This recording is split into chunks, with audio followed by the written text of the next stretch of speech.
আচ্ছা, তোমাদেরও কি এরকম হয়েছে যে ঘুরতে গিয়ে কোনো ভূতের এক্সপেরিয়েন্স বা প্যারানরমাল কোনো এক্সপেরিয়েন্স?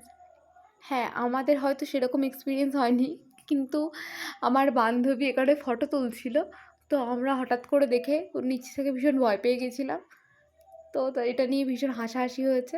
আর তারপরে দেখুন আমাদের মতো নির্লজ্জ কেউ আছে? ৫ দিন পরে এক্সাম আর আমরা এখানে নাচানাচি করছি। আমরা একটা সিকিউরিটি গার্ড ১২টা বাজে পাহারা দিচ্ছি এখন।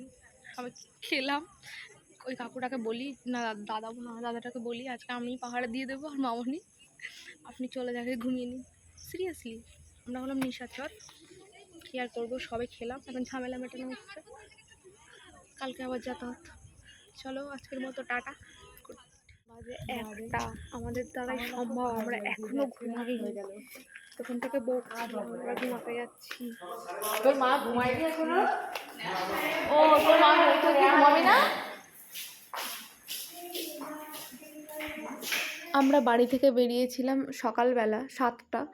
তারপরে সারাটা দিন আমরা বাসে নাচানাচি করতে করতে গেছি। তারপরে এখন বাজে রাত ১টা। আমাদের স্যাররাও বসে বসে ভাবছেন যে কী করে এত এনার্জি কোনো মানুষের থাকতে পারে।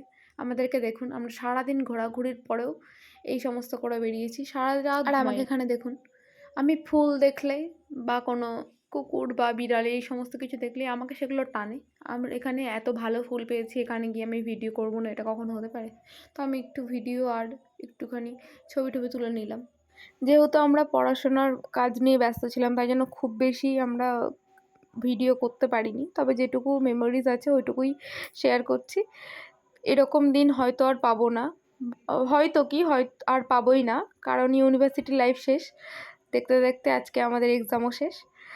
তারপরে আমি এগুলো এডিট করছি। চলো আজকের মতো টাটা, গুড নাইট। শুধুমাত্র এদের সাথে এই যে কাটানো মুহূর্তগুলো আর এই ভিডিওসগুলোই থেকে যাবে। আর কি, এখন সবাই সবার মতো আলাদা আলাদা। এটা তো লাইফের পার্ট, আমাদেরকে মেনে নিতেই হবে। তবে এই দিনগুলো খুব মিস করব। আজকের মতো টাটা, গুড নাইট।